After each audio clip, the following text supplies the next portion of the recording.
The reason that some people choose to go in-house with it is because then you have 100% focus on your portfolio, right? Well, same thing with construction. If you hire a GC, they got all these other jobs going on, and you have to fight for their attention essentially with other jobs happening. Garrett Lynch, what's going on? What's going on, Michael?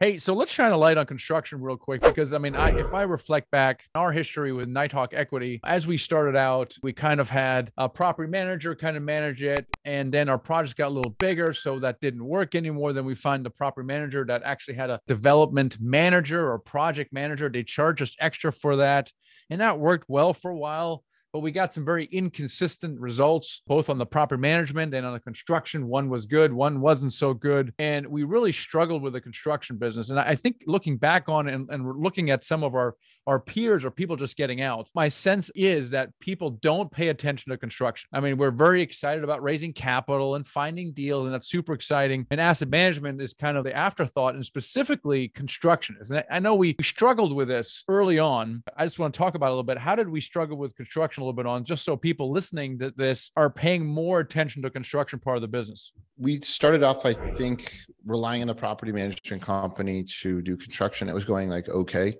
I'd say maybe above average on that side. And the operations started to mess up, and we're like, oh, shoot, we have to keep this going because of the construction. And then when we pivoted to the new company, we didn't have any, we had to do these projects still, but we didn't have any construction arm because this company didn't have them. We're like, well, let's figure it out.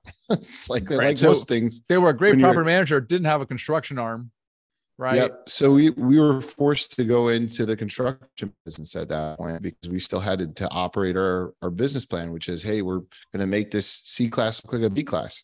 Right. So this seems simple, but then you get into it and you're hiring GCs that you trust or you think you trust, then they do something weird. And you know, people stop showing up or whatever it is. All these problems present themselves. And, you know, the bigger the project, the more opportunity there is to either get beat up or to win, because it's a large spending, you know, projects now $7 to $8 million on some of these projects, right? So, you know, people don't, this is one part of the business. What is our business model? Our business model is go in, find an old property, like a house almost, but it's an apartment complex, fix it up, and it's worth more, right? But how do you do that? Well, there's construction involved. And so the bigger the projects go, the more involved it is, but people don't talk about it enough for some reason. And it's such a major component of a lot of deals that we deal with. So we struggled with figuring out how to get the big construction projects done without really understanding how it should go and having to figure it out and bump our knee along the way. Right. So our progression really was, okay, great property manager didn't have a development construction oversight. So, well, that means that now we're going to bring in a general contractor and have them manage it. And then, of course, they would report into one of us. And that works maybe well for one project, but when you have 2 or 3 going at the same time, and sometimes even in different geographies or using different general contractors, now you got yourself a real complex project, and it becomes more of a full-time position. And that's when we realized, my gosh, we need some oversight internally at Nighthawk.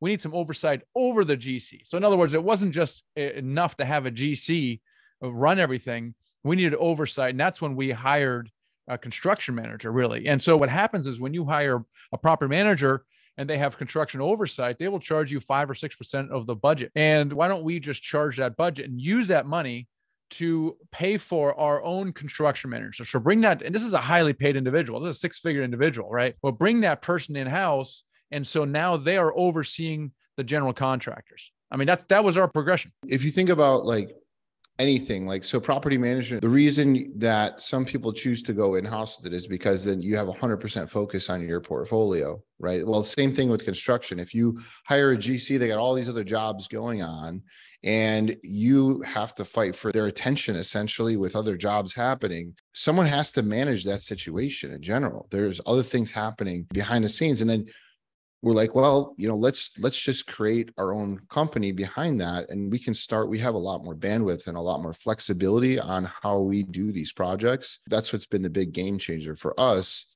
is now we have one guy, project manager, that runs a bunch of different contractors throughout the sites. to make sure the jobs get done on time and in budget. The bottom line for us, and I think maybe a lot of people listening to this, even if you've done a few deals or even scaled to a large level, construction is kind of an afterthought. Well, we haven't really focused on it too much. It was kind of thing that we did on the side. We didn't focus on the contracts, didn't really focus on scope of work and these things, and something that we learned to really focus on. And I like to say now we're kind of in the construction business.